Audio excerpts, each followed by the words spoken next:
രജിൻ, ഇപ്പോൾ T A Mujeeb പറഞ്ഞ ഒരു പ്രശ്നം, നിങ്ങൾ യഥാർത്ഥത്തിൽ മുനമ്പം മാത്രമായി എടുക്കുകയാണെങ്കിൽ മുനമ്പത്തെ ജനങ്ങളെയും വഞ്ചിച്ചു, ഈ വഖഫ് സംരക്ഷണ സമിതിയെയും വഞ്ചിച്ചു.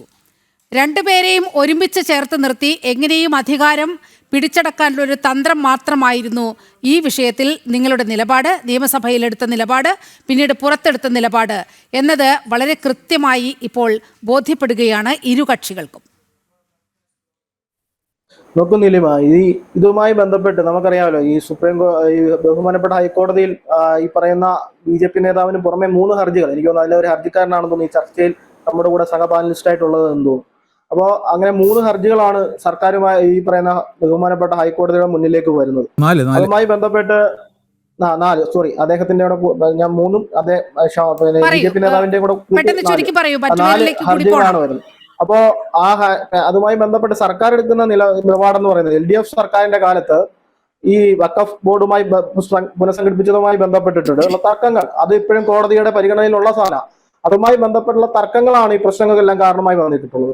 ഈ മുനമ്പം വിഷയമായ പോലും അതെല്ലാം ഈ പറയുന്ന രീതിയിലേക്ക് LDF സർക്കാർ നേതൃത്വം കൊടുത്ത ഗവൺമെന്റ് നേതൃത്വം കൊടുത്തപ്പോൾ ഉണ്ടായ വഖഫ് ബോർഡ് പുനഃസംഘടിപ്പിച്ചതുമായി ബന്ധപ്പെട്ടുണ്ടായ പ്രശ്നങ്ങൾ, ആ പ്രശ്നങ്ങൾക്ക് അധീനമായാണ് ഈ പറയുന്ന ഇപ്പോഴത്തെ ഒരു വിധി വരുന്നതും ഈ വിധിയുമായി മുന്നോട്ട് പോയിക്കൊണ്ടിരിക്കുന്നത് എന്നുള്ളത്. ഇത് സർക്കാർ ഒരു സിമ്പിൾ ചോദ്യം ഞാൻ ചോദിച്ചോട്ടെ, നിങ്ങൾക്ക് മനസ്സിലായി LDF പുനഃസംഘടിപ്പിക്കപ്പെട്ട ആ സമിതിയാണ്, ആ വഖഫ് ബോർഡാണ് പുതിയ പ്രശ്നങ്ങൾക്കൊക്കെ അടിസ്ഥാനമെന്ന് നിങ്ങൾ കരുതുന്നുണ്ട് എങ്കിൽ ഇതുവരെയായിട്ടും ആ ബോർഡിനെ പിരിച്ചുവിട്ട് നിങ്ങൾക്ക് അനുകൂലമായ ഒരു സമിതിയെ കൊണ്ടുവരാൻ നിങ്ങൾക്ക് സാധിക്കാത്തത് എന്തുകൊണ്ടാണ്? കാലാവധി എന്ന് പറയുന്ന സാധനം ഉണ്ടല്ലോ, കാലാവധി എന്ന് പറയുന്നത് പെട്ടെന്ന് നമുക്ക് ഇറങ്ങി പിരിച്ചുവിടുവാൻ നിയമപരമായി അല്ല, സ്വാഭാവികമായും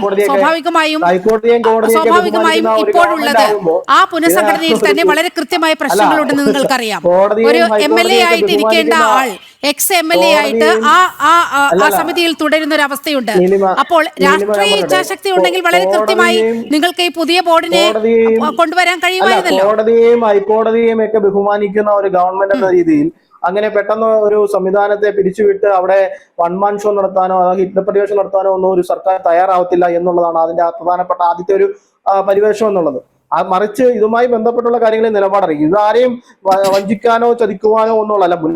മുനമ്പം നിവാസികളോടൊപ്പം ഗവൺമെന്റ് നിൽക്കും എന്നുള്ളത് കൊണ്ടാണ് ബഹുമാനപ്പെട്ട മുഖ്യമന്ത്രി ആദ്യ പത്രസമ്മേളനത്തിൽ, അതായത് കഴിഞ്ഞ മാസം നടന്ന പത്രസമ്മേളനത്തിൽ തന്നെ അതുമായി ബന്ധപ്പെട്ടുള്ള വിശദീകരണം നടന്നത്.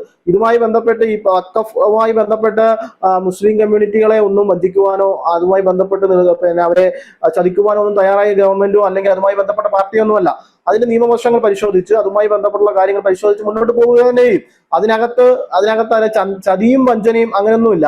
അതാരെയും ചതിച്ചും വഞ്ചിച്ചും പോകത്തില്ല. അത് കഴിഞ്ഞ 10 വർഷമായിട്ട് കേരളം ഭരിച്ചിരുന്ന ഗവൺമെന്റോ അല്ലെങ്കിൽ കേന്ദ്രം ഭരിക്കുന്ന ഗവൺമെന്റോ